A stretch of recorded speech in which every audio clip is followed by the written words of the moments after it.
yours. Happy Bastille Day, by the way. Yeah, happy Bastille Day. Yeah, they're having a 600-mile-long picnic in France. Mm-hmm. Mm-hmm. I was impressed with that. Those French know how to do it. Yeah. From the north border to the south border, they're having a continuous picnic. Yeah. I know it's written down here, but just so that we have it on videotape, can you talk about when and where you went to medical school and then what happened afterwards? Let's see, I went to medical school at Tufts University in 1948 and graduated in 1952. In 1952, the New England Medical Center was just starting an internship program. Previously, it had been used for fellowships only, but they decided to have an internship program that year. So I went to the New England Medical Center as a straight medical intern in 52, stayed there for that year and for the next year. One of the things about the New England Medical Center at that time was it was a tertiary care institution, and we saw a lot more stuff like lupus and Wegener's granulomatosis and all that kind of stuff that we saw, pneumonia and myocardial infarction. So I decided I needed something a little bit broader and started at the Boston City Hospital in 54. Now, 54, the Korean police conflict was still on, and during the preceding year, they had told a lot of us who were in training that there's no point in continuing your training because we're going to grab you and bring you in the armed forces. And a lot of people took a year off and never got called. Now, they said the same thing in 54, but I decided not to listen to them, so I started at Boston City in 54. But in, let's say, September, they told me that they were anxious for my services to help save the world for democracy. And so in 54, I married the girl of my dreams, joined the Air Force, and spent a couple of years as a flight surgeon in the Air Force. Came out of the Air Force in October of 56, and since I was kind of out of sequence with training programs, I went into a couple of training programs that could accommodate me a little bit better. I went to the Veterans Administration Hospital in Memphis, Tennessee, subsequently to University of Pittsburgh for a fellowship in allergy and immunology. And then, I'd come to college and prep school in Worcester, and I decided I wanted to practice in Worcester. So I wrote to the teaching hospitals in Worcester and said I was looking for a job as a chief resident, and ended up at City Hospital, did a year there, and then started my practice in 1959. Can you tell us what City Hospital was like then? City Hospital, when I graduated from medical school, probably the three best rotating internships in the Northeast were considered to be Hitchcock, Dartmouth, Worcester City Hospital, and Rhode Island Hospital. So it was had an outstanding reputation at that time. Now we're talking 52, 53. By 56, there had been a little bit of a decline in the community hospital as a place for teaching and academic endeavors. And so, but City Hospital is still very, very vibrant, very active, very involved in the community. And I had really a great year there. And in the process of that, met a lot of people who were very helpful to me in establishing my practice the subsequent year. Where and how did you establish your practice? Oh, let's see. I'm kind of an anachronism, and probably the only person you're going to run into in this light that will share this experience with you. I bought a house, okay, and it was actually a house with 3 apartments in it, and so I decided to have my office in my house, which my dad had done. He was a general practitioner up in Athol, and I thought this would work out pretty well. So we converted the first floor into an office, a doctor's office. My wife and I and kids lived on the 2nd floor, and we rented out the 3rd floor to a resident and his wife. After the end of that year, when they left, we had enough kids, so we took over the top 2 floors, and we stayed there until about 4 years ago in that house. And not only did I have my practice there, but subsequently brought in a couple of associates, and we had a kind of an interesting stay there. So I did primary care internal medicine, essentially. What led you to choose primary care internal medicine? Role models. You know, I really, I had a total misconception about what internal medicine was. I thought internal medicine was like a detective story, and that there was only one diagnosis, and all you had to do was find the appropriate clue, and you would make the diagnosis, and you'd wave a magic wand over the person, and they'd be cured, and you'd move off into the sunset to your next case. That didn't happen. That only happens at the Castleman Grand Rounds, that they only have one diagnosis. I haven't seen a patient with only one diagnosis in the last 20 years. And so it was a little bit different than I thought, but it was a really great experience. It was really terrific. Back in those days, of course, we made a lot of house calls. We got to know the patients very well. And, you know, it was a little different than it is nowadays. Can you describe a typical day of practice when you first started? Yeah, I'd probably hit the hospital about 7 o'clock in the morning. And in those days, a lot of us had a lot more patients in the hospital than the average person does nowadays. So, you know, we might have 5 or 6 or 7 or 10 or 12 patients in the hospital, make hospital rounds, attend a meeting or so, have lunch, get to the office around 12:30, and then work in the office till about 5 or 6 o'clock. Now, in the meantime, I might make a couple of house calls between the hospital and the office, and then very often after dinner in the evening, I'd have to go out and make some more house calls scattered around the city. So that's what practice was like then. What were house calls typically for? Everything. You know, heart problems, infections, just failure to thrive, elderly people alone with all sorts of medical problems, visiting nursing homes where they had virtually very little medical care, nursing homes that wasn't coming in from the outside. They didn't have medical directors or any of those things in those days, and so that was the type of thing that we saw, and we'd go everywhere.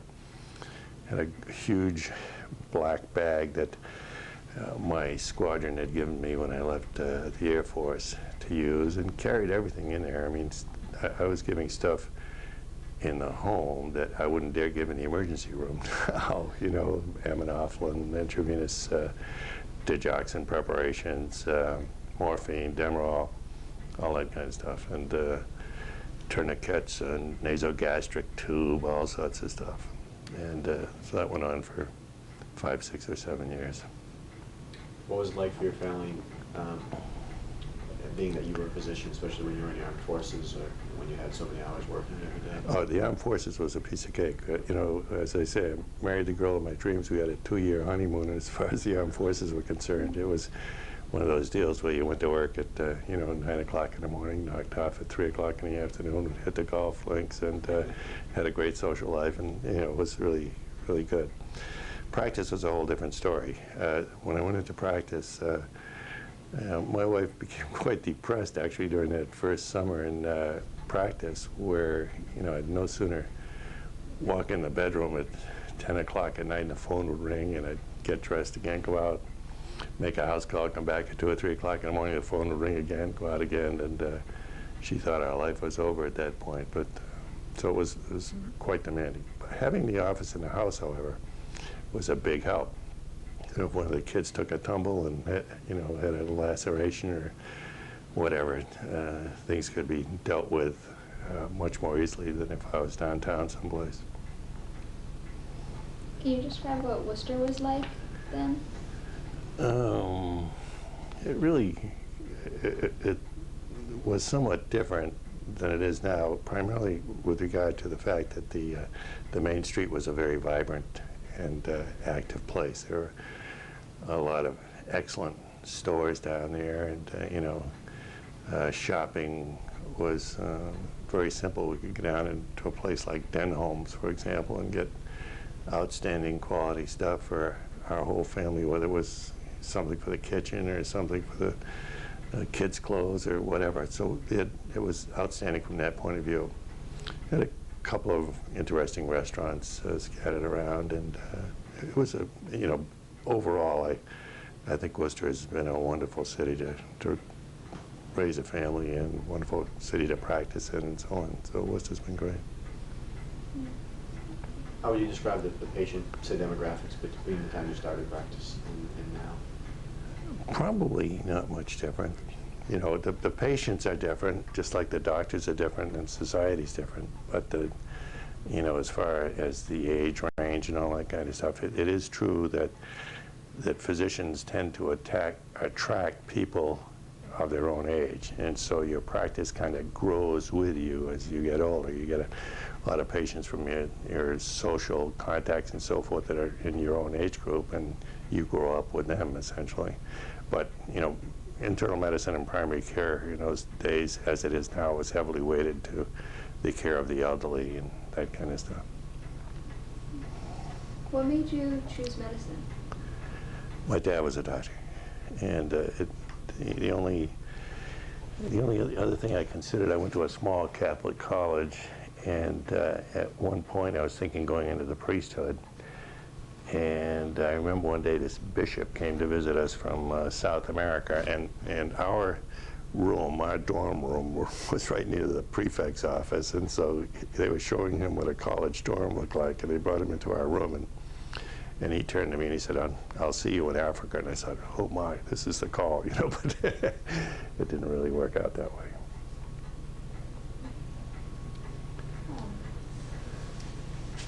I'm going to talk a little bit about how medicine itself has changed. Clearly, with antibiotics, diseases are treated much differently now. What are some of the major changes you've seen? Well, that's very difficult to answer.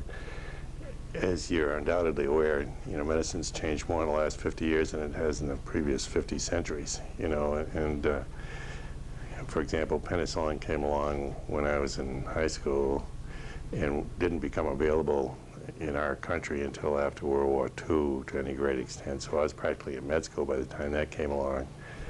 And I have often said that back in those days we treated cancer with surgery and heart disease with pills. Now we treat heart disease with surgery and cancer with pills. And things have gone through all sorts of cycles. And the diagnostic armamentarium is just incredible. The use of lasers and ultrasounds and CAT scans and so on has just changed the diagnostic approach to the patient incredibly. So, the administration, the socioeconomics have changed a lot too. As you're probably aware, Blue Cross and Blue Shield came in, I think probably in the early to mid-40s, I'm not exactly certain when, and they essentially paid for hospital care. So they paid the hospital and they paid for hospital care only. And so consequently, they would not pay for ambulatory care. They figured that this was a boondoggle that they would get stuck with not being able to control and so forth. So if you had a patient for a GI workup, for example, you wouldn't send them to a gastroenterologist or even to a private radiologist. You'd bring them in the hospital and stay there for a couple of days. So the hospital was full of people, healthy people walking around who had a GI series done on Monday and a gallbladder exam done on Tuesday and a barium enema done on Wednesday and so on. So there was a lot different from that point of view. Also, hospitals were almost encouraged to grow in that Blue Cross in those days would pay whatever they charged. So they'd charge something, and at the end of the year, if they had a deficit, they'd get paid anyway, and Blue Cross would just raise their rates and so on. So it was a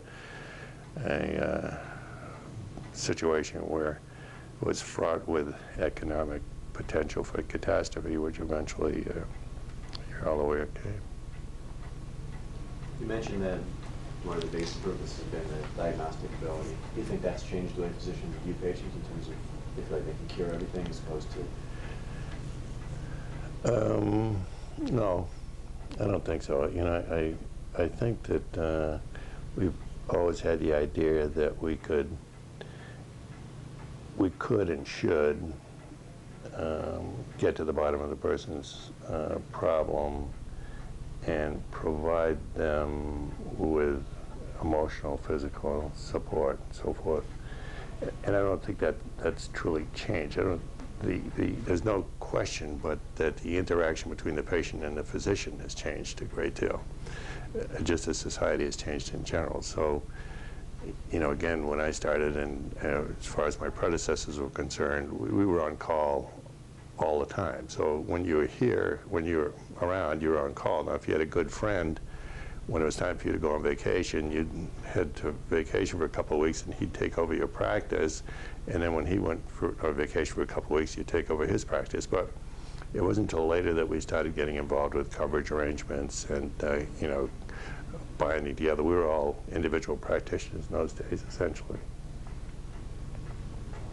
What prompted the change from solo practice to group practice? Oh, a lot of things. You know, I think that, you know, for example, when I came to Worcester, there were probably a handful of board-certified internists in town, and that's it. And so the internists, even though we did a lot of primary care, were also consultants to some extent. And as time evolved, it became obvious to everybody that, you know, you couldn't be a cardiologist and a hematologist and an oncologist and a neurologist and so forth and so on. So subspecialization began to change things quite a bit.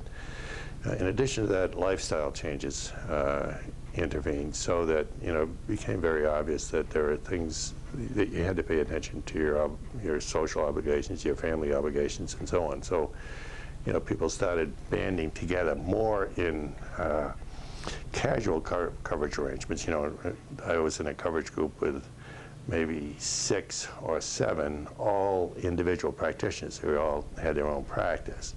But for the first 10 years or so, we'd do weekends for each other. So, and even then, we would just take the calls on weekends. Everybody would go in and see their hospital patients, their own hospital patients, and whoever was on call would take the calls the rest of the time.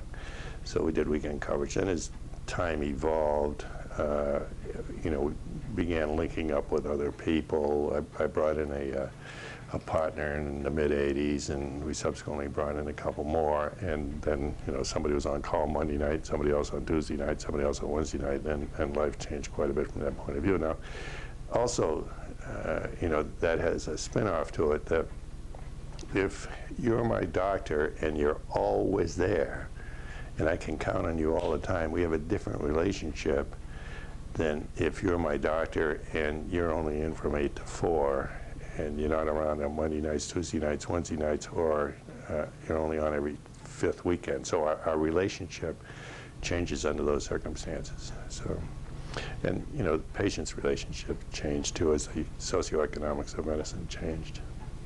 You mentioned that the physician-patient relationship has changed. Right. In which ways? Many ways. You know, the patients are, well, the doctor began to get a bad rap, as you probably know, as a domineering, overbearing son of a gun who was a dictatorial, godlike type. And I got to say that a lot of us were like that. And I think that as patients became more and more educated,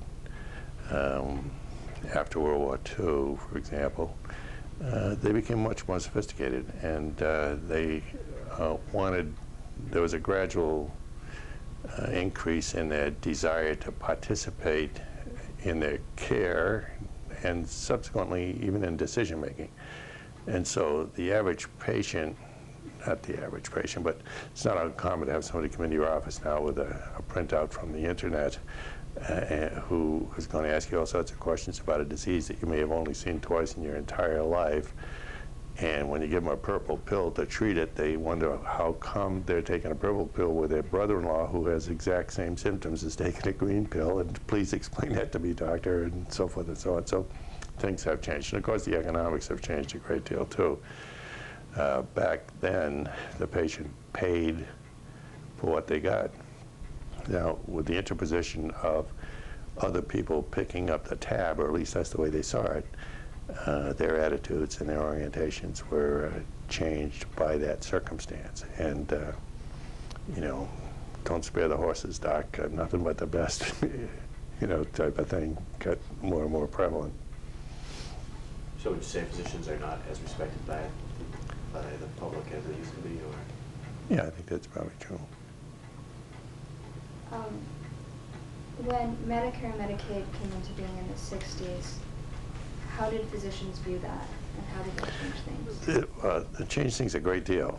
First of all, in the early 60s, I practiced, let's say, I started in '59, so I practiced for about 5 or 6 years before Medicare and Medicaid came in.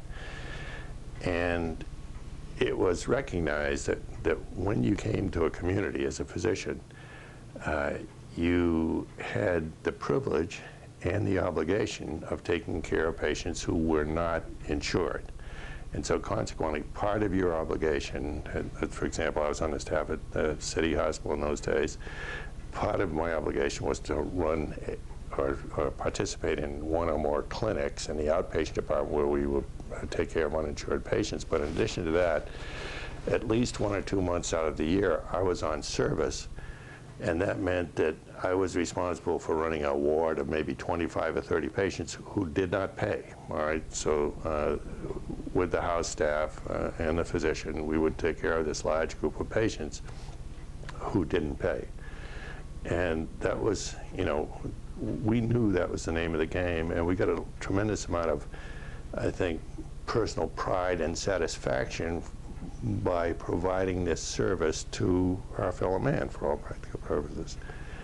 Now, in the mid-60s, when Medicare and Medicaid came in, suddenly these people had, were paid for, their medical care was being paid for, and it turned out to be an incredible financial windfall for the physician, because all of this work that you were happy to do for nothing, and as I say, took a lot of personal pride out of doing for nothing, and what really reflected the, you know, what our profession is all about, suddenly changed. The economics of that changed, and we were getting paid for doing stuff that we were happy to do for nothing. Now, this eventuated in physicians becoming, in many ways, much more financially secure than they had previously been.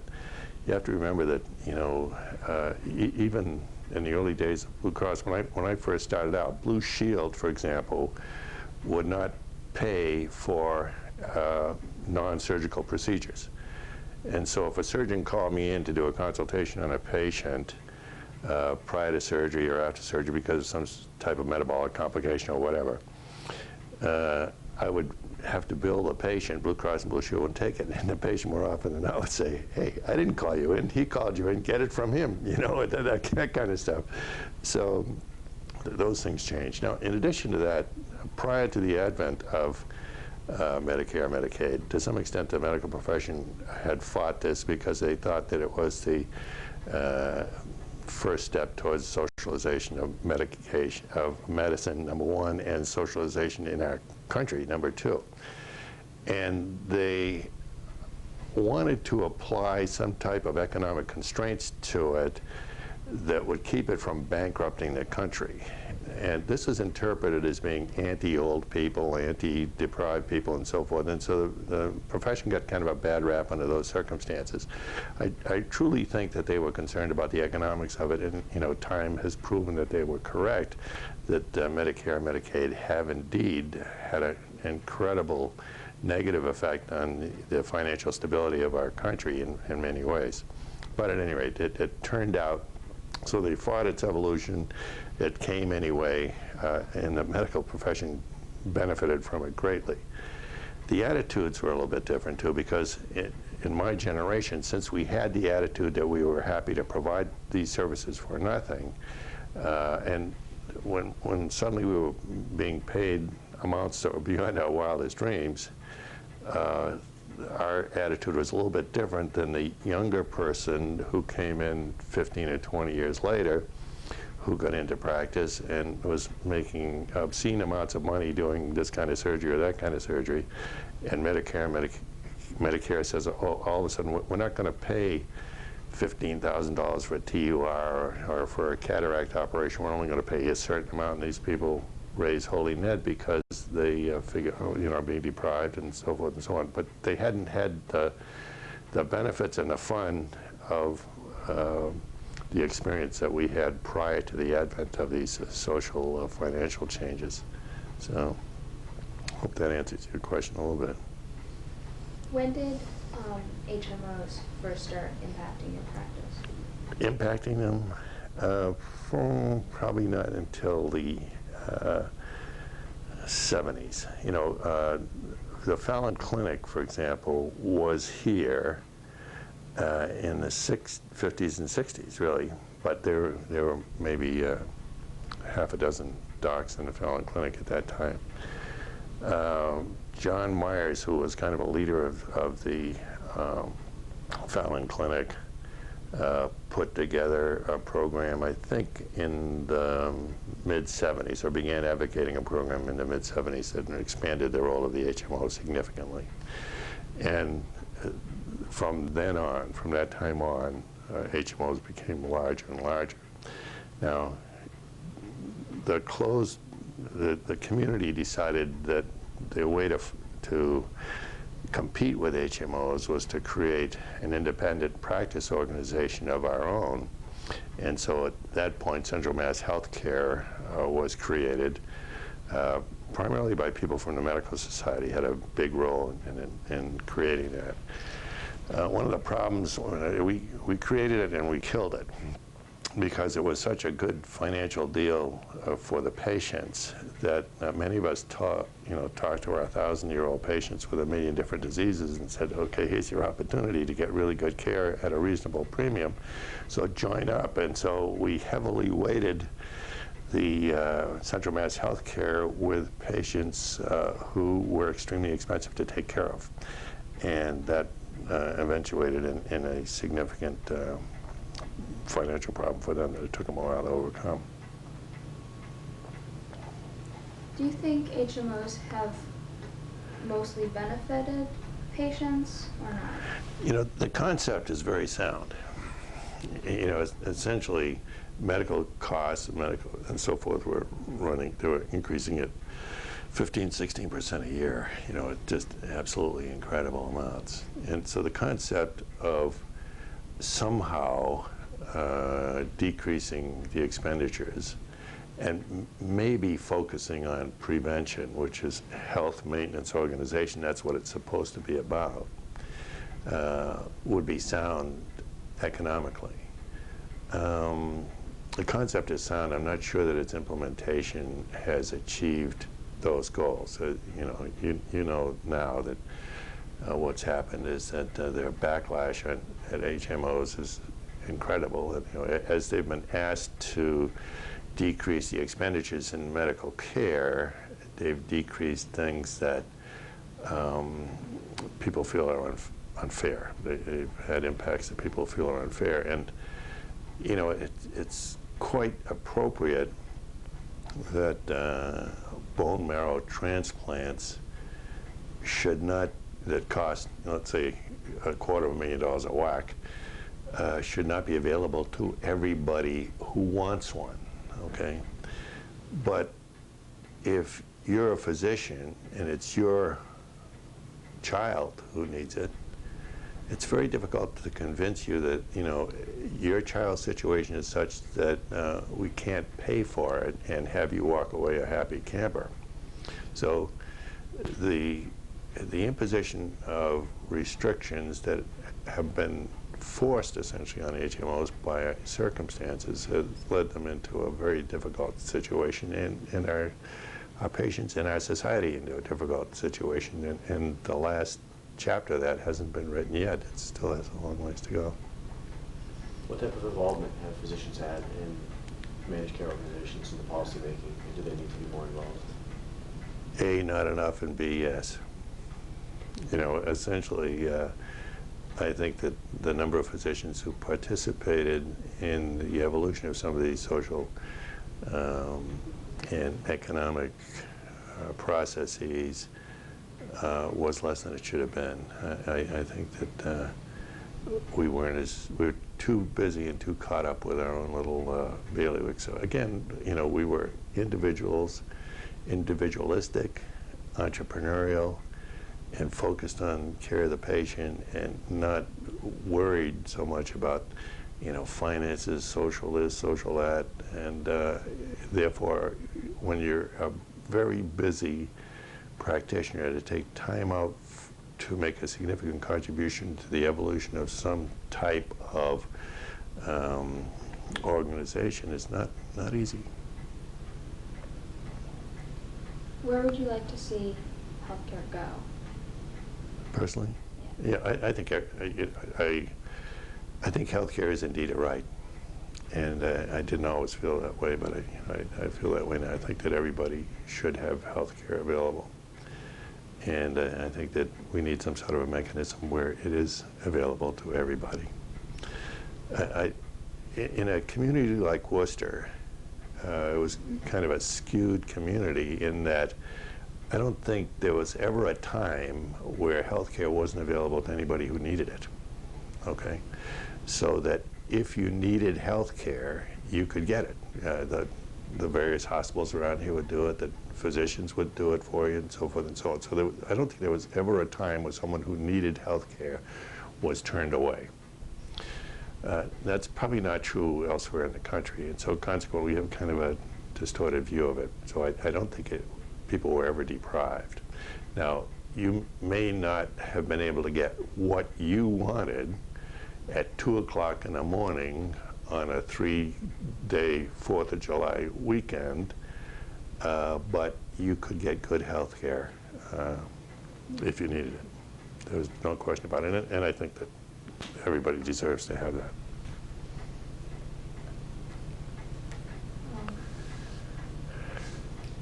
In terms of the cost of medical school today, well, not UMass, but private schools, do you think that the high cost of education influence how young doctors see medicine or what their choices are? It has to. You know, here again, attitudes have changed, you know, in so many ways. In my generation, people didn't buy stuff they couldn't afford. And if you couldn't afford it, you just postponed getting it until you could afford it. And you know, I think the choices of a student coming out of medical school with $250,000 in student loans to pay off are significantly narrowed. Okay, you almost can't do what you might want to do. You are forced to do what will help you get out from under this onerous burden. So, sure, the cost of medical school is a big cost of education in general is a big problem. You know, if you start putting $1 a day away for your child to go to an Ivy League college, you're probably not going to have enough money to be able to pay for it by the time that time comes around. So something has to be done about the cost of education. And certainly medical school is no different. You know, the costs are in many ways obscene, but perfectly realistic. In other words, it costs a lot of money to run or provide a first-rate medical education. And again, when you look back at Osler's days and so forth, where an outstanding medical school would have 5 salaried people on the faculty, period, and everything else was being done by volunteers, that's a little bit different than nowadays. And if you're only going to salary 5 people, who are you going to salary? Okay, is it going to be the chief of surgery or the chief of or the professor of biochemistry, or, you know, what are you going to do? So I don't mean to say that they are overpriced, but the cost of a medical education is exorbitant. Do you think that that is a drastic change from when you were in school, or pretty comparable? That's a tough call. It probably is a drastic change. Somebody told me one day that a year in college cost about the same as a Chevrolet.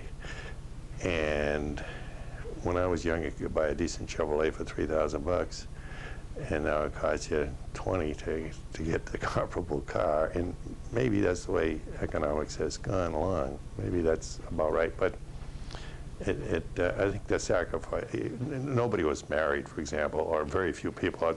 When I went to med school, there still was a significant number of people coming back from World War II. The GI Bill was still present, and so some of those people were married, but that was the exception. A large majority of us were not married and wouldn't even think of getting married until we were established enough so that we could support a wife and child without providing them with burdensome debts. So that attitude has changed.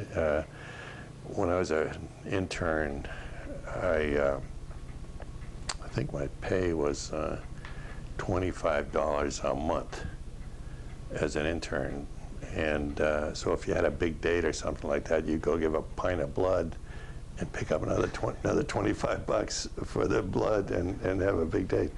But and then when I got promoted to first-year resident, I moved into another income tax bracket, and my pay went down to $21 a month. And we'd sit around the dining room and talk with the senior staff about the inequities of this, and they'd say, this is ridiculous. You guys should be paying us to be here as a house officer, deriving all these educational benefits from our teaching and so forth.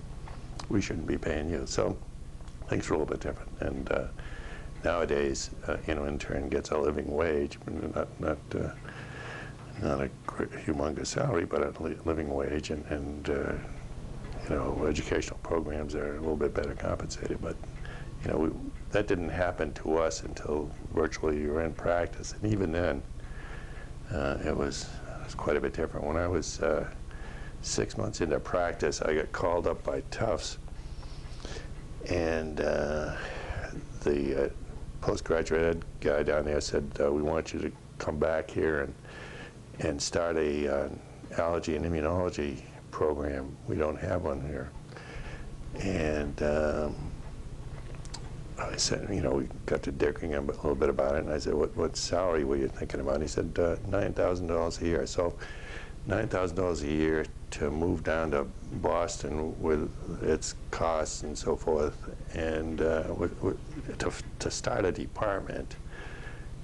I mean, I had made $9,000 in the first 6 months of practicing, and I wasn't about to leave that with 3 kids and a wife. That just wasn't going to happen. But now, if somebody was called up to head a department in a major medical school, they probably get a little more reasonable wage.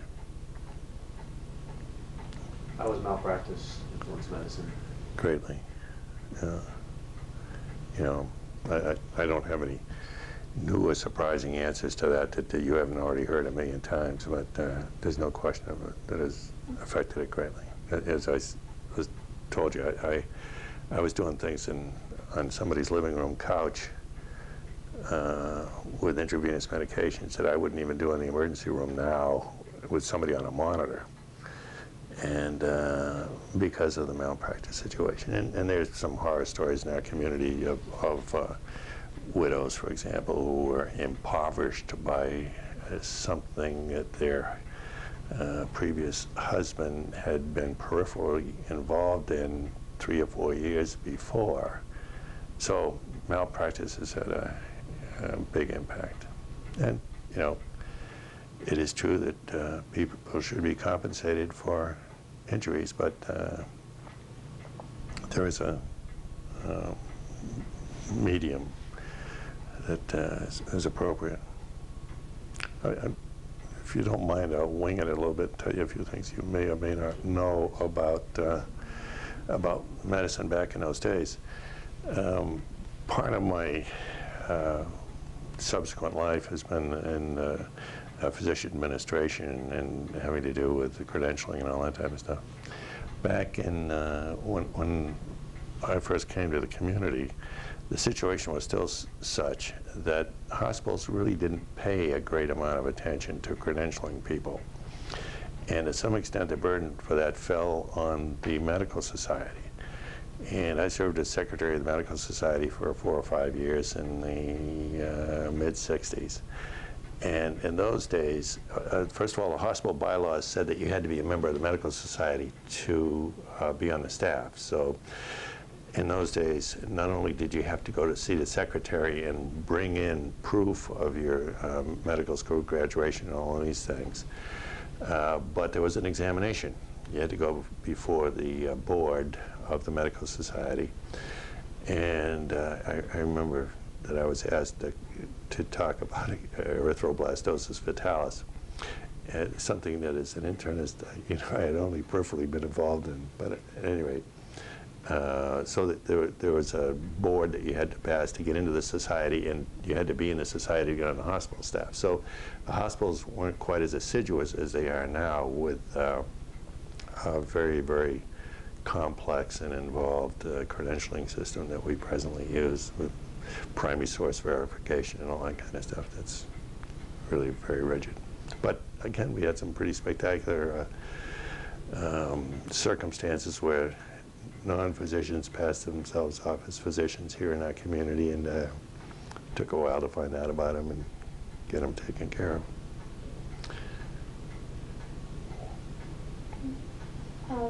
Can you talk a little bit about what was Hanneman Hospital like? Hanneman Hospital was essentially a community hospital, and it had a very vigorous obstetrical service. In fact, in the 40s and so forth, they probably had the largest obstetrical service in the city. It was kind of a small family type place to practice. Everybody knew everybody, and there wasn't any teaching program there to speak of either.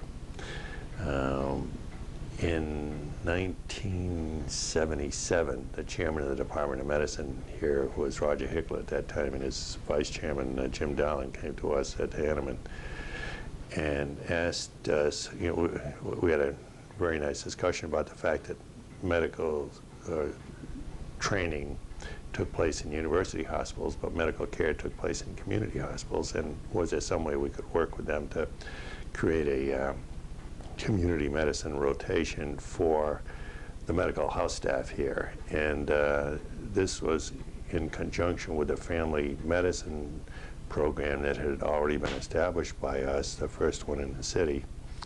And we decided to meld those things and create a medical experience there that was quite good. So it lasted from about 1978 until 1990, when circumstances changed a little bit, and the university decided to go to Milford Whitensville for its community experience.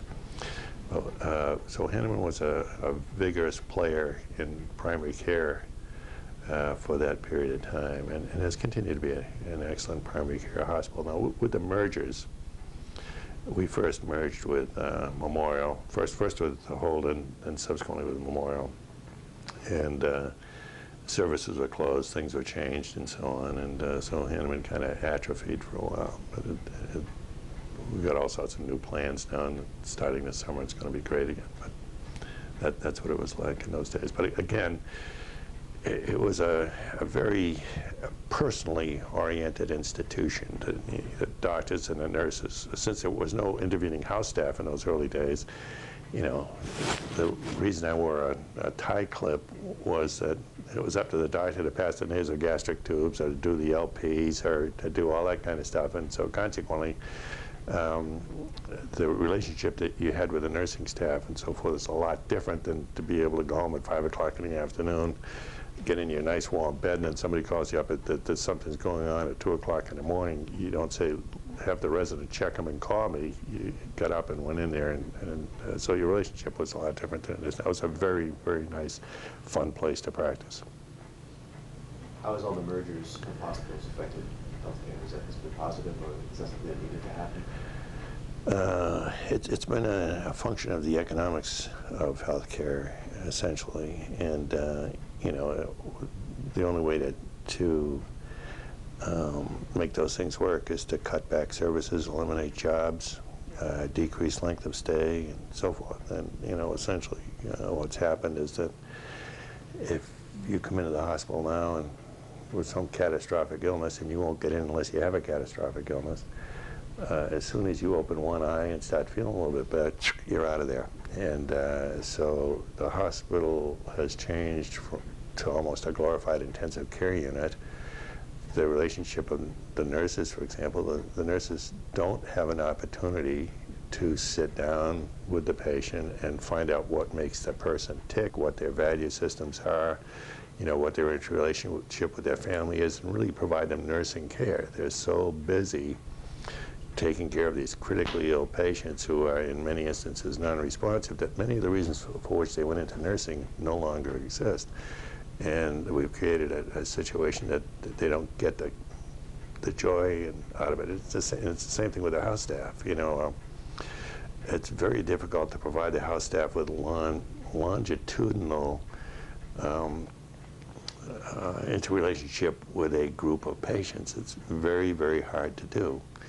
And so consequently, they see the patient when they're critically ill. And there's a lot of things about thyroid disease that don't have anything to do with thyroid storm or myxedema coma and so forth that you deal with every day. And there's a range of ulcerative colitis that has nothing to do with toxic megacolon and ruptured cecums and, you know, hemoglobins of 2 and all that type of thing, that it's hard to get somebody to learn that type of stuff, what comes before what they see in the hospital, and more importantly, what comes afterwards. And also the longitudinal care. Let's say, for example, of the most of the patients that you take care of in internal medicine, as I alluded to previously, you don't cure.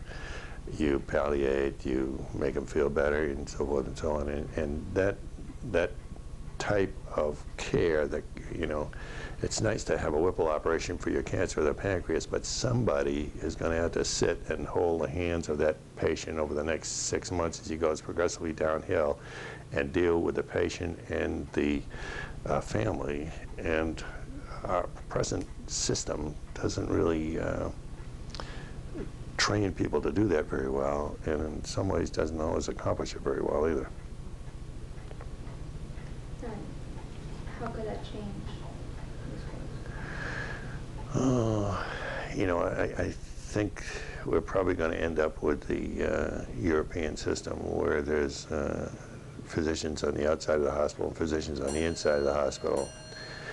And I think that the continuity of care is going to depend on the individual. You know, if you care enough about your patient, even if he's in here getting his quintuple bypass, you know, it's a great thing is if you as a primary care doc can stop by and say, hey, Charlie, I know you're having a tough time, but we're in this together, and you know, when you get out of here, we're going to work on it together, and so forth and so on. I mean, that's an incredible contribution that you can make.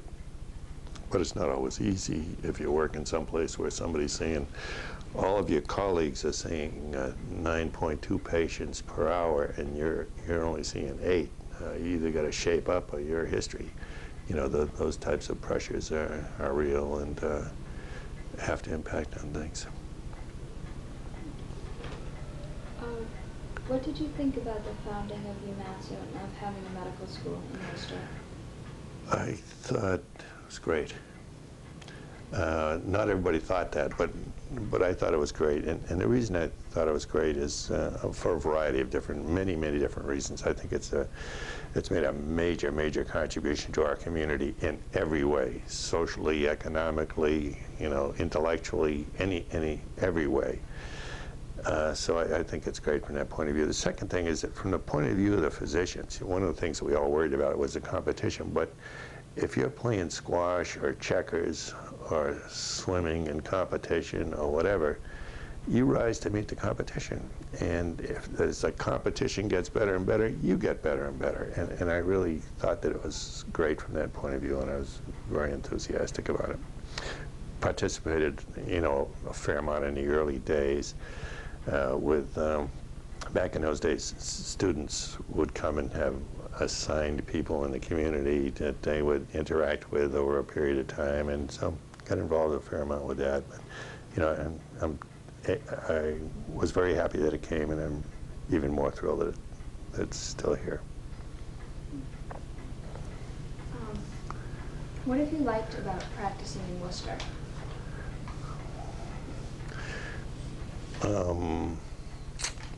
Worcester has everything, you know, as far as I'm concerned. I mean, it's a wonderful town. It's a small town that thinks it's a city, and unlike the town where I grew up, you can't exactly ride your bike to every place you want to go, but you can almost do that. And it has a lot of, you know, advantages. It has great schools, I think, for your kids and so forth. It has easy access to all sorts of wonderful things, including Boston, and New York, easily, the mountains, the seashore. You know, Worcester's just a great, great place. So I liked everything about it, and I really thought got a lot of professional stimulation in Worcester too. I thought, you know, when you're in a smaller town, if you have somebody with a hematologic problem, you send them to the hematologist. Well, Worcester was sophisticated enough so that if it was a platelet problem, you sent them to the platelet guy, and if it was a red cell problem, you sent them to the red cell guy, and so forth and so on. And if you have sufficient confidence in yourself and a good relationship with your patient, you don't have to worry about the fact that he's going to get stolen by somebody else. And if he does, maybe you let him down, so it's to his advantage. So Worcester's a great place to practice. It always has been. How do you feel that the community of physicians has interacted with each other? Well, reasonably well. Let me back up a little bit. Back in the old days, when I talked about credentialing a little bit, your getting on the hospital staff really didn't have anything to do with your credentials. Most hospitals were dominated by one or two individuals. And in many instances, that was a surgeon, because back in those days, you were either a surgeon or you're not. If you were a surgeon, that means you had a couple of extra years of training. If you weren't, that means you had no extra years of training. And so the surgeons kind of dominated the scene, and the determining factor as to whether you got on a hospital or not had to do with whether the guys who control the hospital liked you, okay? And they liked you for a variety of different reasons. Maybe it was because you wore nice ties, or you went to the right church, or you had the right last name, or whatever. So there were a variety of different reasons. And if they didn't like you, forget it. There was just no way in the world you're going to. There was no appeal process. You couldn't go out and get a lawyer and that kind of stuff. So that was a little bit different in those circumstances. Now, over time, those things have changed, and I think that what happened subsequently, first, was that each hospital built its own little enclave. And so the hospital staff interacted considerably with each other, but there was not a great deal of interaction between hospital staffs. The medical society tried to deal with that and have a forum where people would come together from different places. And the medical society in those days also had more of an educational role than it perhaps does now, so that people depended on the medical society for a lot of their education. Now you get your education in your institution to a greater extent. So the medical society tried to accomplish that. Then there were several clubs and organizations in the area that tried to foster an inter-hospital relationship. There was a club called the Maddox Society that was for veterans, which is another interesting story. But at any rate, there was that. There was a thing called the Innominates, where board-certified people from the various institutions would get together and listen to interesting talks and interact with each other. So an effort was made to decrease this insularity that was occurring. It was partially successful, just as to some extent that's still somewhat of a problem. How do you think Worcester physicians have interacted with the community and politics of the city of Worcester? Not too much. You know, there have been a couple of physicians who were kind of political animals. We had 2 or 3 docs who served, for example, on the school committee. I don't think we've ever had a physician that I can recall in the city council or as a mayor or anything like that. But you know, they certainly contributed to the politics. But as far as active participation in politics, in its sense that you're driving at, there's always been a lot of medical politics, but as far as social politics, that's a little bit different.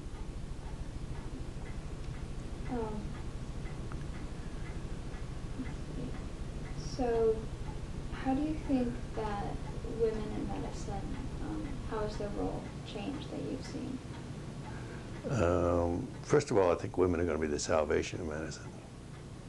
In that, I think that they're a kinder, gentler attitudes will bring medicine back to where it was years ago, and I think that they will introduce a humanitarianism to medicine that will be very, very helpful. So, and you know, obviously, in my med school class, I think there were 3 women out of a class of 100, and they took a lot of abuse, you know, I must say, jokes and, you know, comments and all that kind of stuff. They were strong gals, had to be. And so I think that the involvement of more and more women in the profession is going to be a great boon to the profession to help it get back to the qualities that brought people in my age group into the profession to begin with. How about the care that, say, minority groups received in Worcester? Was it difficult for them to access care? Or? I don't think so. You know, the difficulty was not that it wasn't available. The difficulty may have been getting to where it was, transportation. That might have been somewhat of a difficulty. There might have been a language difficulty. But, you know, I really think that care was available for everybody who needed it, no matter what. Now, Worcester is a different community to some extent as far as minorities are concerned now than it was a few years ago. But with that difference have also come a wider spectrum of physicians and access capabilities. So I really think that we've met that challenge quite well. And I really don't think there is a major obstacle that hasn't been dealt with or that we haven't tried to deal with. How could we improve healthcare in Worcester?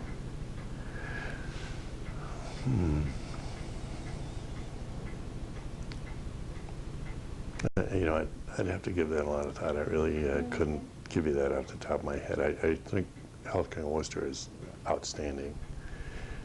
And I'm not sure how we could improve it in, you know, the platitudes that have to do with healthcare in general certainly exist here as well.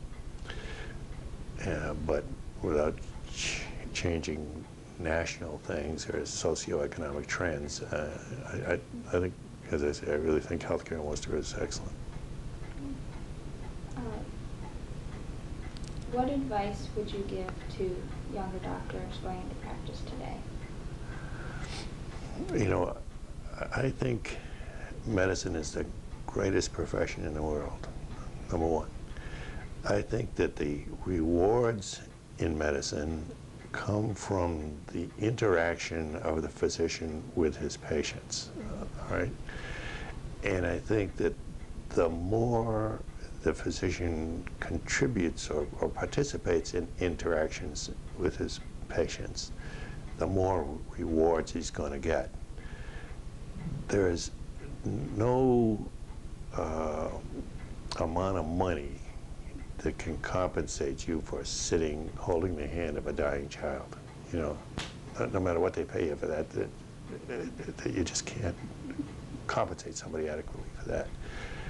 But because of the privilege that you have to enter into close relationships with people at their best, at their worst, at their most vulnerable, is really a great, great privilege. And the rewards of medicine come from successful interactions on that basis. Now, as far as the rewards for your wallet are concerned, I don't think there will ever come a day where physicians will be economically deprived, okay? There may come a day when some specialists are driving cabs for a while they're waiting for their next job someplace else because this is too heavy an HMO-penetrated area. But I don't think there'll ever come a day where you have to worry about feeding your family or that kind of stuff like some people do. So the economic rewards will always be there, but the personal rewards are where it's at, and to the extent that you can enhance your capitalization on those types of rewards, it will always be the greatest profession there is. You know, even as far as religion and those people in religion, I don't mean to knock it by any manner of means, but they enter into an interface with you in relatively small segments of your life. You know, marriage, birth, dying, this, that, and the other thing. But the physician and the patient are kind of, especially in primary care, are in there for the long haul. And the interrelationship is much more intense, much longer, and there'll never be anything that can compare with that, ever. Is there anything else that we just haven't asked that you'd really like to tell us? I don't know. I can't think of anything, much of anything. If it's, let's see, maybe I think that physicians have an obligation to society, and I think that that obligation needs to be fulfilled by participation in societal endeavors. And that would include, for example, the medical society or whatever, or politics or your church. Or I think that we're very privileged from a variety of different points of view, and we have an obligation for the society that provided us with that privilege to give back. And I think that that's critical, and I think it's putting the blinders on. One of the problems with medicine in general is that you almost put the blinders on when you go to med school. You have to focus so intensely on go to college. You have to get out of college and get into med school, and that's not always easy, and it changes your orientation towards a lot of things. You're studying biochemistry while somebody's out, having a ball on the squash team or something, and those blinders continue during the difficult years of med school, where I really don't think med school is so qualitatively hard as it is quantitatively hard. There's just a hell of a lot of stuff that you got to master, so it takes a lot of attention. And then you go through all this demeaning stuff as an intern resident, where you get browbeat by everybody and his brother. And sometimes you tend to pull back from things when you go out into practice and not recognize the obligation that you have to society. But I think that society provides you with this opportunity that you have to pay back somehow. And the somehow that you pay back will, depend on your orientation. As I say, it can be a medical society or it can be a church group, but you have an obligation. Do you feel most physicians do feel like they have that obligation? I think so. How about generational, more older or younger? I think perhaps the older people were more acutely conscious of that than the younger people, but I do think that there's that feeling. Okay. Thank you so much.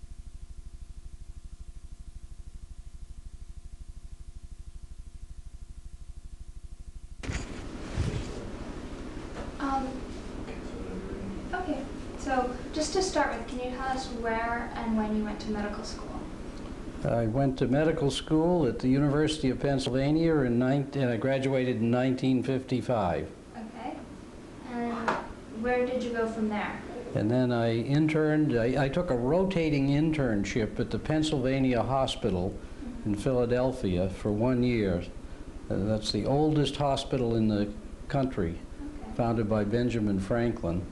And then from 56 to 60, I was a resident in pathology at Mass General in Boston. Okay. What brought you up to Boston? Well, a good residency program. Okay, great. When did you come to Worcester? Well, actually, I was born here, so Okay. I came in 1929 originally, but I came back to Worcester to practice in 1962. I had been out here in 1957 as a resident. The Mass General used to rotate out to Memorial Hospital, and so I'd had some familiarity with the people who were out here. What made you choose pathology?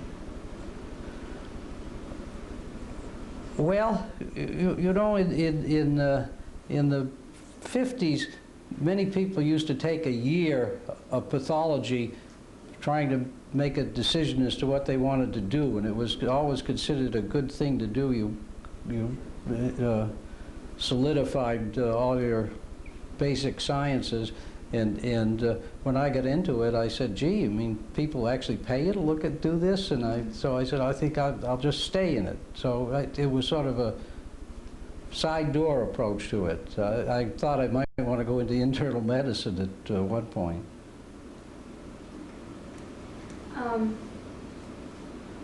Has pathology as a specialty changed over the years? Oh yes, I think it's changed a great deal. Certainly when I started out, pathologists were more generalist. We were in the 50s, we were more like general practitioners of pathology, and we ran all the laboratories, not just the anatomic pathology laboratory, but we ran the chemistry laboratory and the bacteriology laboratory and the blood bank, etc. And through the years, of course, there's been this centralization of all kinds of facilities, so that the hospitals have consolidated, and as this has taken place, a lot of the individual laboratories have been directed by specialists in these areas, so that particularly now in our organization here at UMass Memorial, we have people who specialize just in blood banking and others in microbiology and etc. So and as a matter of fact, even in anatomic pathology, we used to all be generalists, and now we're becoming increasingly specialized, so that people do limit themselves to organs. Do you think that's a positive change? Well, there are pluses and there are minuses. I think certainly being able to do general pathology, general anatomic surgical pathology is a plus, because it gives you a different perspective than if you become too narrow, and because a lot of these diseases manifest in different organs, and I think it's very helpful to have a good background in anatomic changes that take place in all organs. When you were in your residency, what was a typical day like for you? Well, in our residency, we used to start at around 7:30 in the morning, and we would have an autopsy review conference. And at that time, autopsies were very popular, and we at the Mass General we were doing 1,200 autopsies a year, whereas now we might do 12 a year at the Memorial Hospital. And as a consequence, we had lots of cases that had to be reviewed, and we used to all sit around a table with the chief of pathology and review all the organs from the autopsies of the day before and discuss the cases, and this would take an hour and a half or so. And then we would go to our various rotations and either start doing surgical pathology, processing specimens, do frozen sections, or we would, if we were on the autopsy service, we'd go do autopsies, or if we were assigned to clinical pathology, we'd then go off to one of the laboratories and do chemistry or blood banking or whatever. And then at noon, 1 o'clock, we used to reassemble, and we'd have a slide conference, and all the interesting material of the day would be out for us to review, and then we would have it projected on the wall by the chief of pathology and discuss each of the cases. And then we would, that afternoon, or late afternoon, we'd get the slides from the surgical cases that we had put up, and we would start reviewing them. Then we'd go home, and we'd end around 11 o'clock at night. So that was a standard day in pathology in that era. How has that changed now for residents nowadays? Well, I don't, well, they work very hard now too. I think that the scope of material has changed a great deal, of course, because of autopsies have become much less frequent, and if anything, it's a big problem now to find enough cases to train people, and surgical material, of course, has perhaps become more extensive. We do bigger cases now than we did then. We now have transplants and major liver resections and things of this sort, so that they're more complex cases perhaps in surgical pathology now. They work hard now too. When you came to Worcester, what was practicing like for you? Well, in 1962, Worcester was a bastion of private practice. Everybody in Worcester was, with a very few exceptions, was in private practice, so that but each of the hospitals had its own teaching program, as the system evolved, we started by hiring a full-time person who would be the director of medical education, and then through the years, of course, the situation has changed, where more and more people have come to work for the institutions, and less people seem to be in private practice. What sort of cases did you see when you first started? Well, we had at Memorial Hospital, we had a very good mix of cases, because most of the specialties of that era were represented. We had neurosurgeons, and we had urologists and thoracic surgeons and abdominal surgeons, etc. So that we saw a very good mix of cases in that era, and I think actually some things that now get referred out did not get referred out in that era, because there weren't the subspecialists in other major centers. I'm thinking, for instance, of bone tumors. They used to be treated locally, and now it would be quite unusual to have a major malignant bone tumor of an extremity treated locally, at least at Memorial Hospital. What are some changes that you've seen in technology? In what? In technology, the technology that you Oh, use. in technology. Oh, well, we've gone through a tremendous revolution since I've been here. And I think back to the clinical laboratories. When I got here, we were just beginning to have automated chemistries. And we had an instrument called the Autotechnicon, through which we could do just glucoses. And then they evolved the system so that we could do glucoses and BUNs. And then eventually it became a 12-channel instrument. And then, of course, a whole variety of automated chemistry instruments came out as time went by. This technology has, of course, been across the board in everything we do. In microbiology, we used to simply look at the Petri dishes, try and identify the organisms. We made our own substrates of various chemicals to try and biochemically characterize the organisms. Now they come pre-made and tied into computers, etc. We used to have to look at the blood culture bottles, and now, of course, there are instruments to identify growth inside these in an automated way. Surgical pathology has changed tremendously. We've had automation of our staining procedures, of our cover slipping procedures, of our labeling procedures. And of course, the big change has been the computer, because now everything has become computerized. Is there anything that stands out in your mind as being the most challenging aspect of pathology that you've experienced over the years? What have you found most challenging about your field? Well, the most challenging, I think, has been to try and maintain one's skill with surgical pathology, because in the last 40 years, many new variations on the theme have been described and developed and subclassified, etc. And a lot of these new entities that are described that used to be lumped under a large entity now have therapeutic significance. So it's important that you try and stay familiar with all these.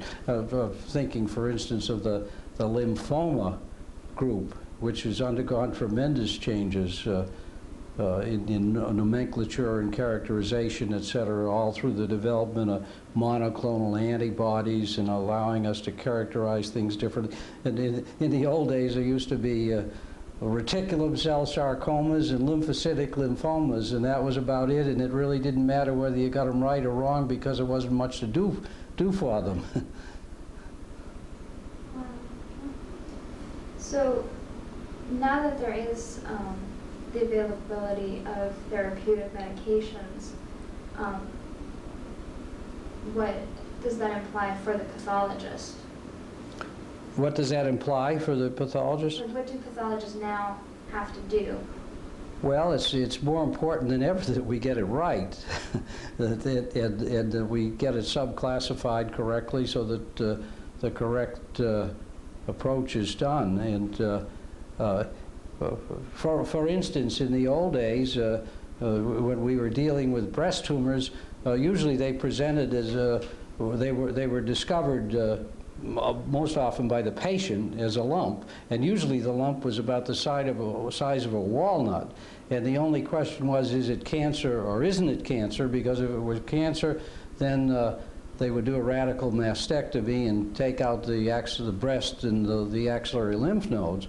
And of course now, in breast pathology, there's a whole spectrum of proliferative changes that take place in the breast, and some are in the so-called gray zone. They're not easy to interpret, and it's important that as an example, that we characterize these women correctly, so that they end up with if they need a wide excision, they get it. If it's a border benign lesion, that they're not mutilated, and some of these anatomic changes are quite subtle and difficult and have some personal judgment involved in them. And this applies to every organ we deal with nowadays, because the therapies are much different depending on what the diagnosis is. Have the diseases changed much since you started? Have diseases changed? Yeah. Oh, some diseases have gone away, have disappeared, and then we're dealing with some new ones now. Yeah, can you talk a little bit about sure. And, I remember in 1955 we had the last great polio epidemic, and it was really devastating. It was a very virulent form with a lot of bulbar polio, which involved the destruction of the nerve cells in the brainstem. So a lot of these people were put on the equivalent of respirators. They had iron lungs and things of that sort in those days. And they had this very severe paralyses. And then the following year, the vaccine became available. At first, it was the Salk vaccine, and then we went the Sabin vaccine, the live vaccine, came out, and the disease just disappeared pretty much. I mean, occasional sporadic case, but for all intents and purposes, this is a devastating disease that up until 1955 everybody worried about. In fact, in 1955 everybody worried about it. I remember when I came up to have my interview for a pathology residency at the Mass General, all the residents were shaking in their boots because they were doing autopsies day after day on patients who were dying of polio. And they said, "Are you sure you want to get into pathology? This is a pretty risky business." And the next year, of course, there was a way to protect yourself, and so that was a disease. That is an example of a disease that has disappeared completely. And then, of course, we didn't have AIDS or HIV. That was described, I think, in the early 80s, the first few cases, and so that was something we did not have to contend with. Were you seeing patients who you believe were dying of HIV before it was even known that HIV existed? That would have had that. I've talked to some doctors who believe they were treating people who were infected with HIV and believed that there were patients who were dying of HIV, but that was before they even knew what the virus was or that there was a virus. Do you remember anything about that? Well, I don't. You know, the original cases there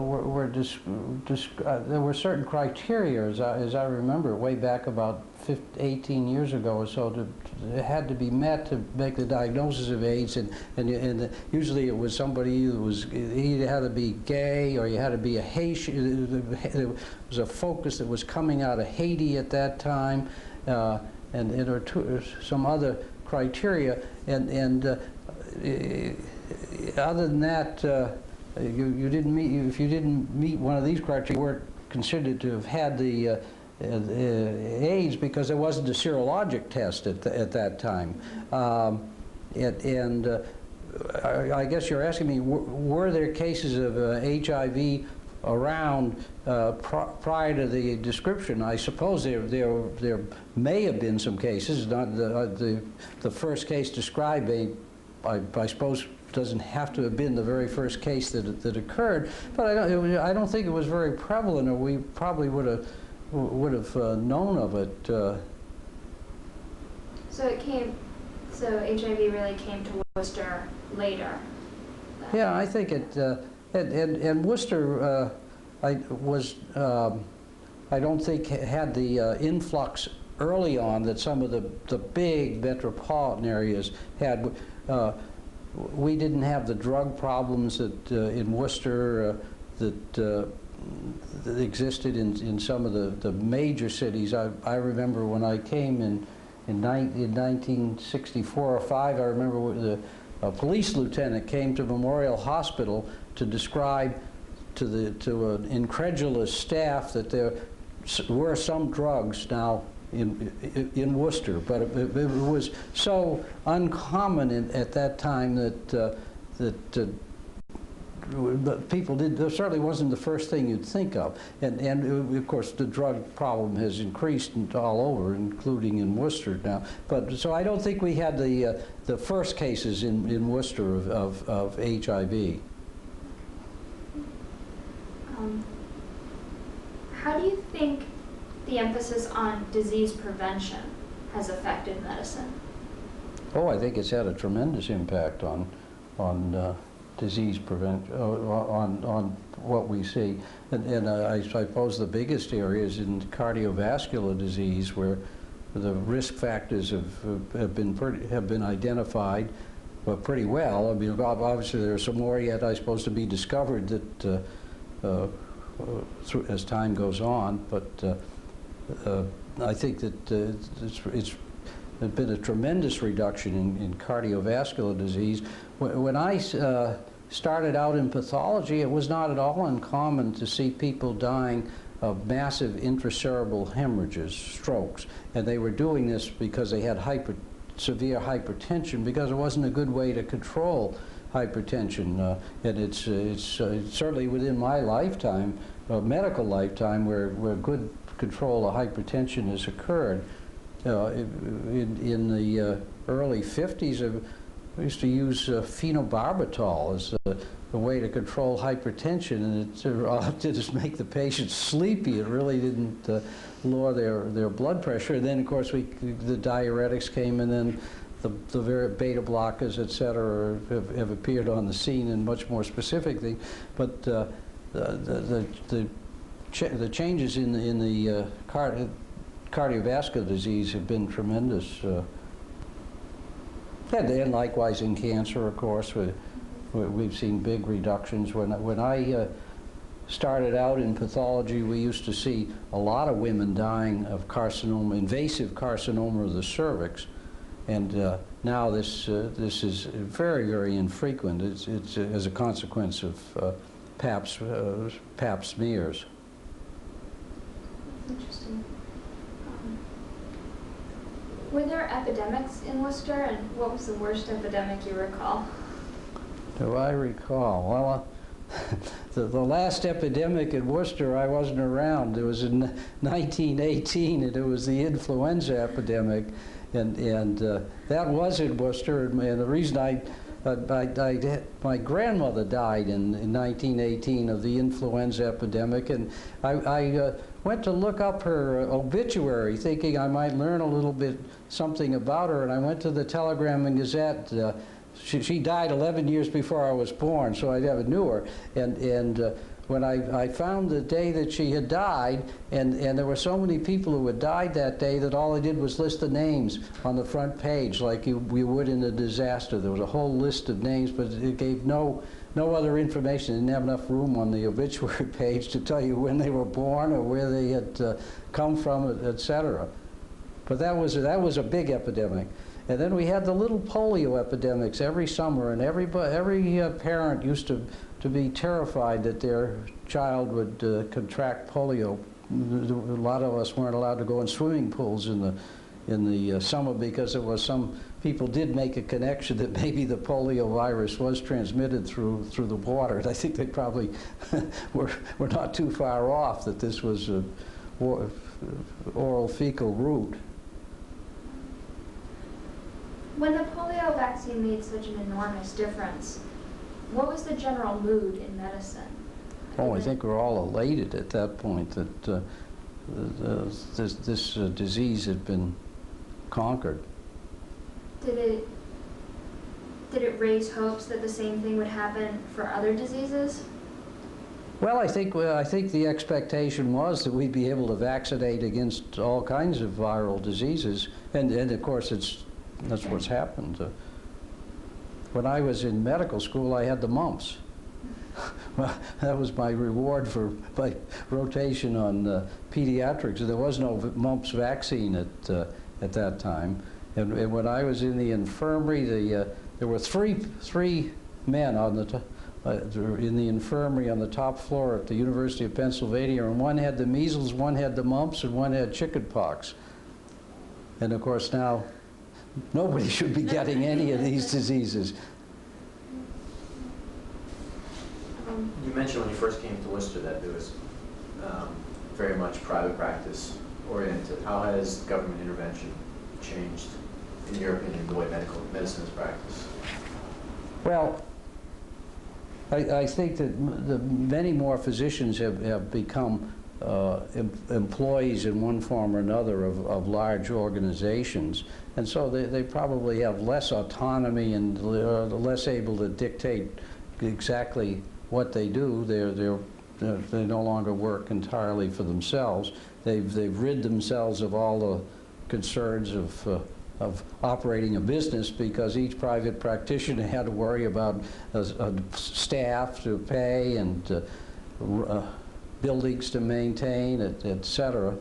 But they did have a lot more freedom, and they worked hard. They may have had freedom, but they of course, didn't have, if they took a vacation, they didn't get paid, and they had to maintain their office staff, et cetera. So I think they did work very hard in those days. How did physicians in those days learn how to run a business, how to run their practice? Well, they all learned by themselves, I think, because there was certainly nobody talked about it in medical school or residency. I think the physician's first exposure to running an office in small business was when he came out and went and practiced. Not infrequently, a younger man would go and practice with an older person, and I suppose he learned some things from his predecessor, depending upon how good a manager his predecessor was. Could you speak a little bit about how you feel managed care has affected medicine? Well, yeah, it's. I think that the business aspects of medicine have really started to dictate to some extent what happens to patients, and I think that people who are making decisions that should be made, non-physicians are making decisions that probably are in the province of physicians, and I don't think it's a good thing in general. I mean, when people dictate the length of stay for patients, and when they have to go for prior approval by lay people as to whether a procedure can be undertaken or not, I don't think that's in the best interest of the patient. We used to, prior to the advent of managed care, I think medical staffs did a very good job of policing their own medical staff, and we had different kinds of committees to address situations like this, tissue committees where we would review the necessity of surgery, and we'd had mortality rounds and morbidity rounds, etc. They used to be very critical of, there used to be a lot of self-criticism taking place. Have you found that this has changed the way physicians view medicine, their personal opinion, like how happy they are practicing medicine, with their autonomy being taken away in some instances? Or? Well, I think there's some element of disgruntlement by the physicians who certainly, I know there is where they have to go through layers of bureaucracy in order to have something carried out that they know should be done immediately, and they have to run it by many people before they can actually advise the patient to undergo a procedure. Do you have any ideas on how you would like that to change? How you would like the current managed care system to change?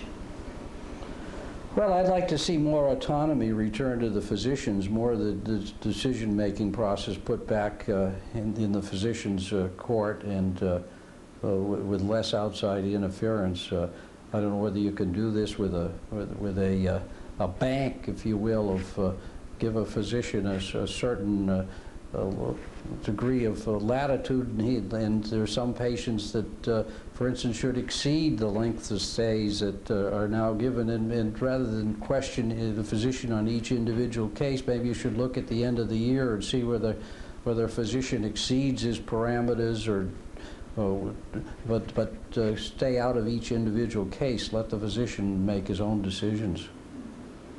Do you think physicians could have been more involved with the advent of managed care, with making policy decisions? Has it been left too much in the hands of non-physicians? Well, I think it became economically driven to large extent, because, of course, one of the things that happened, the cost of medicine, health care, it increased so precipitously that everybody realized something had to be done, and it was an opportunity, I think, for people with a business inclination to come in and to the healthcare situation, and with thinking that maybe there's an opportunity for them to make money, I suppose. Before managed care really got started, there was Medicare and Medicaid. Mm-hmm. When those began in the 60s, what did you think about them? Well, I think Medicare came in around 1965, maybe, and I know most doctors at that time were opposed to it, because they just, there was a great opposition in general to having government enter into health care. But people's concerns were that when the government got in, that they would start calling the shots, and of course I think they're correct. When the government does come in, they start dictating as to what will take place. And so I know in '65, most doctors were not in favor of Medicare. I think that it turned out that they probably were benefited economically from Medicare more than they had ever anticipated, because there used to be a lot of free care given by doctors.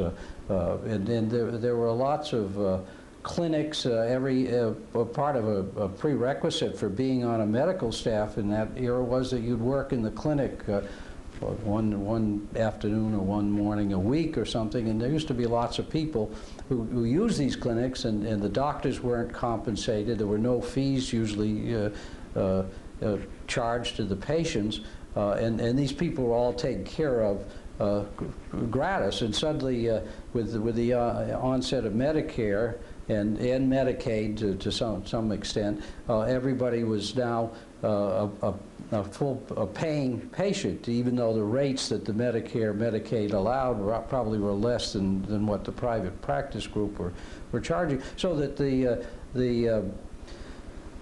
doctors actually were now paid for what they used to give away. Do you think everybody who needed care was able to get it at that time? Well, in Worcester they were, and I can only speak firsthand for Worcester, but I'm unaware of anybody in Worcester who was unable to get medical care that was needed. Now whether they were getting the kind of long-term personal managed care of all of their health requirements, I don't know, but I mean certainly nobody was dying of a perforated appendicitis because a surgeon wouldn't operate on them, and they weren't delivering at home because they weren't allowed into the hospital, things of that sort. Now whether people's health habits were being counseled individually in every instance, I don't know, but I don't think that happens today either. I mean, there's a large many people who don't have close personal contacts with doctors. They go in a crisis situation.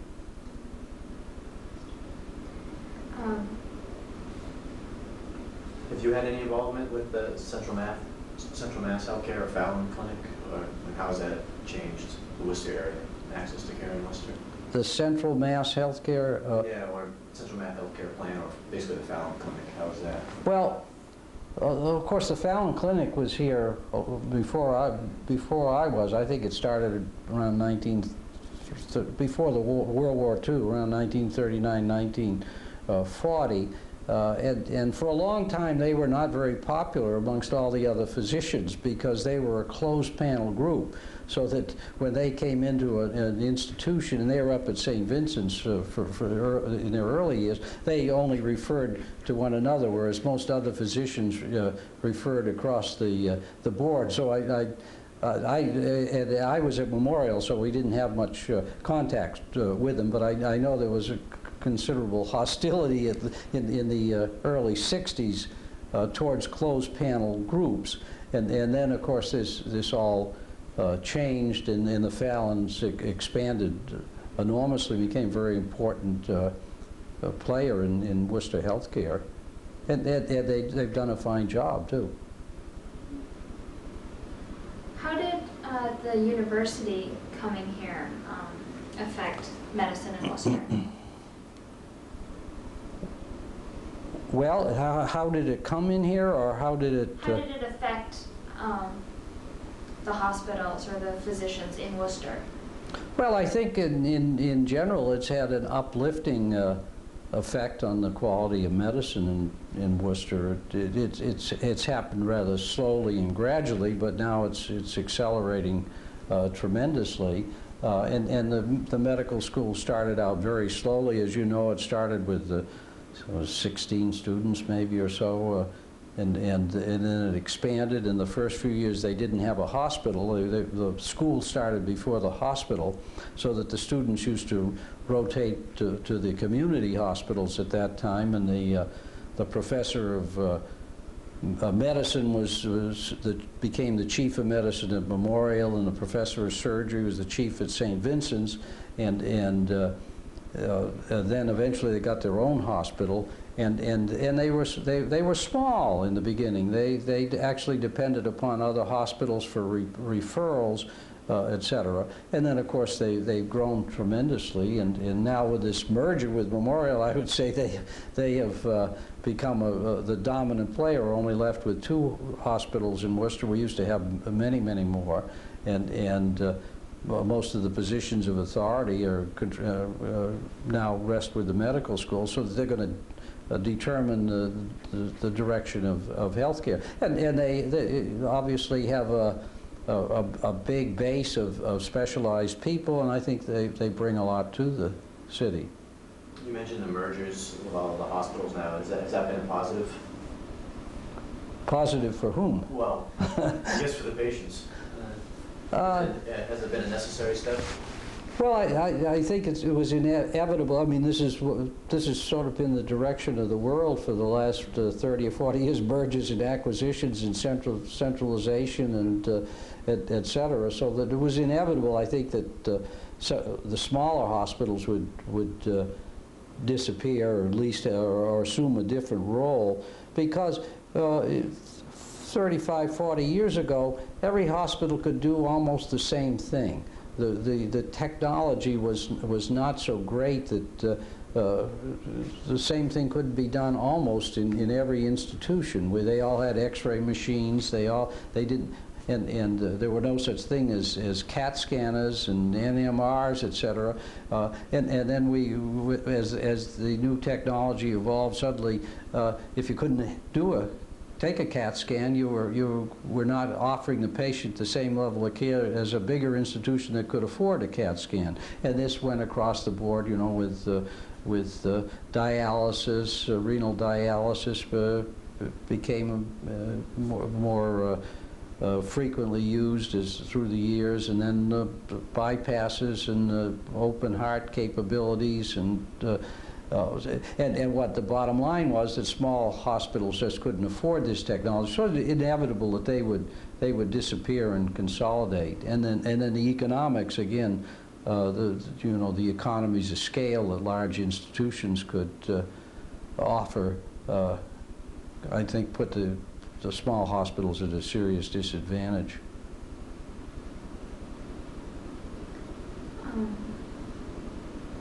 You said you grew up here in Worcester. Mm-hmm. I want to talk a little bit about how Worcester has changed as a community. Mm-hmm. When you were growing up, what was Worcester like? Well, it was like a big town in those days, and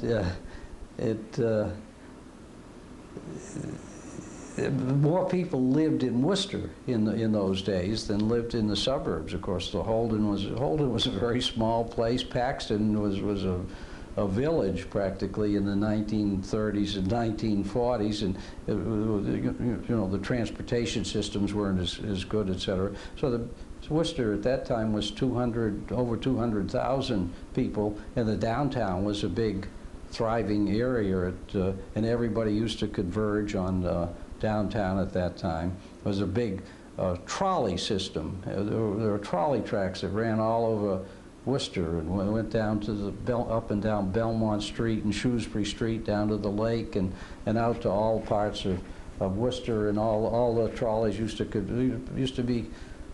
You go downtown in front of City Hall, there might be 10 or 15 trolley cars going by in different directions. And this was so. The last trolley ran in. I was a senior in high school. It was about 1947. The last trolley car took its run. I remember we were coming back from a basketball game at South High, and it was the night of the last trolley car. So there used to be a lot of public transportation. A lot of people didn't own automobiles in that day. It was during World War II. There was first of all, gasoline was very difficult to come by. Tires were almost impossible to come by, so that even having access to an automobile during the 40s was somewhat of a luxury, and I don't think there was as much wealth around as there is today. And a lot more affluence. A lot of people just couldn't afford automobiles in that era. And did you go away for college? I did, yes. I went away in '47. I went to Harvard. Okay. And after going to college and medical school and residency, when you came back here, had the city changed at that Oh, it's point? changed tremendously. Of course, whenever you come back to your hometown where you were a boy, you come back as an adult, you know, you have a whole different perspective on it. You're interested in different things, and most of your friends from your school days have probably left the area, so you make a whole new circle of friends. Things do change with time, and your interests change. I went to North High School across the street from the art museum, and nobody ever told me to go inside. So we used to sit on the front steps, and it was one of the great deficiencies of my education in high school. I've been in since. What are some changes you've seen in the demographics of Worcester? Well, I was going to mention that. Yeah, the demographics have changed absolutely tremendously. Of course, when in the 40s, in the 30s and 40s, it was purely a white Caucasian city, and I mean now, if you go downtown, you can see the tremendous shift in demographics. There are all kinds of different ethnic groups. We always had lots of ethnic groups here, but I guess they were all European ethnic groups that we were seeing, and there were enclaves of different ethnic groups. And you know, Shrewsbury Street was always the Italian area, and Grafton Street had a lot of French, and there were Albanian areas and Lithuanian areas and Polish areas, and of course a lot of those people were just one generation away from having immigrated, so that they often spoke their own languages, the parents, etc. And then now this has all changed. We're probably seeing the same thing now, only the people are just coming from different parts of the world. And I mean, now I don't think I'd ever seen an Indian from India until I suppose till the 50s, till after World War I. There just were no Indians around here. We had very few Chinese. Now it's not at all unusual, of course, to see some Asiatic people, and I think the black population has increased. I know it has. When I went to high school, I think there was one black woman in my class. Subsequently, she became a medical technologist, and we worked together at Memorial Hospital. But I don't know whether my children have all left high school now quite a while ago, but I suppose if you were to look at North High School today, you'd see many more blacks, and there's tremendous change in the demographics, bottom line. The fact that there is such ethnic diversity in Worcester, how has that affected medicine, do you think? Well, I don't know whether it's had a big impact on medicine itself. I mean, the patients still need care, and we've had some obviously, as these various ethnic groups come in, we have some physicians out of the different ethnic groups who join our medical staff, etc. I might add that in the old days, I know they used to have a difficult time getting on medical staff, so that that's changed. I mean, there's certainly no discrimination today based on any kind of ethnicity, but I think before I got here, and I had nothing to, it wasn't because I was here that it changed, but I think that people did have difficulty getting on medical staff in the 30s and 40s, and depending upon their race and ethnicity, etc. How has the role of women in medicine changed? Well, it's gone from having a role as nurses to positions of serious major influence now, and of course the numbers of women physicians has increased tremendously. Has that had an effect on women's health, do you think?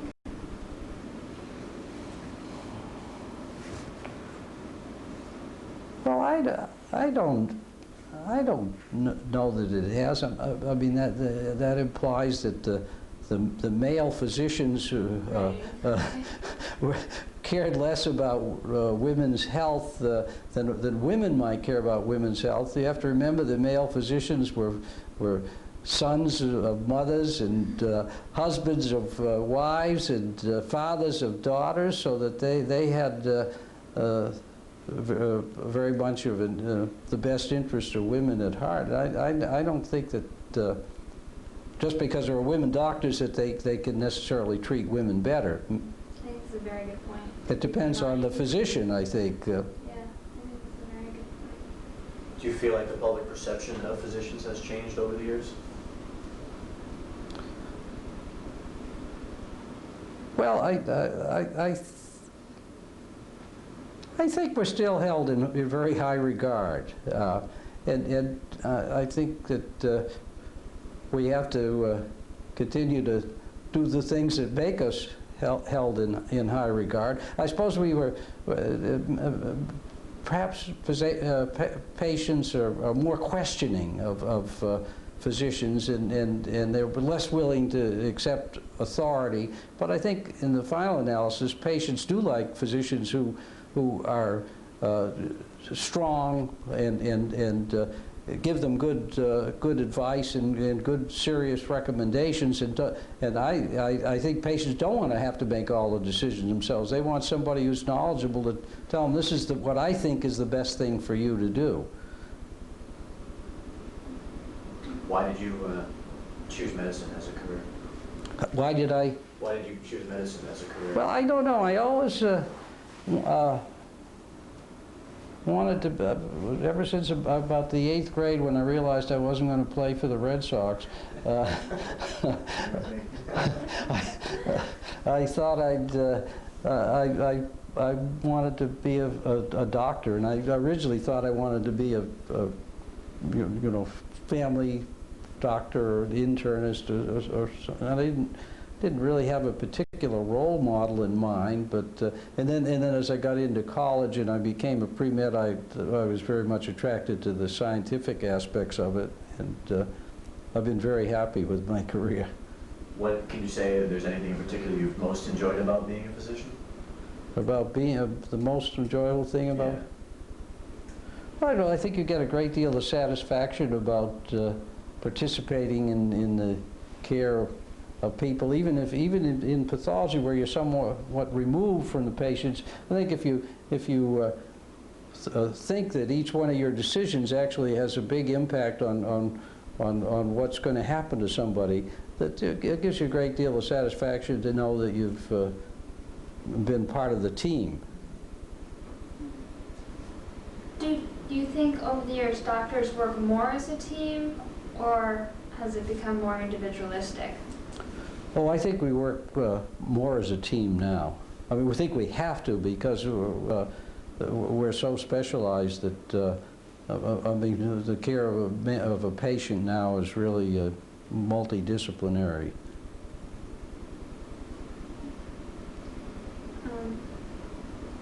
For young physicians going into pathology now, what advice would you have for them?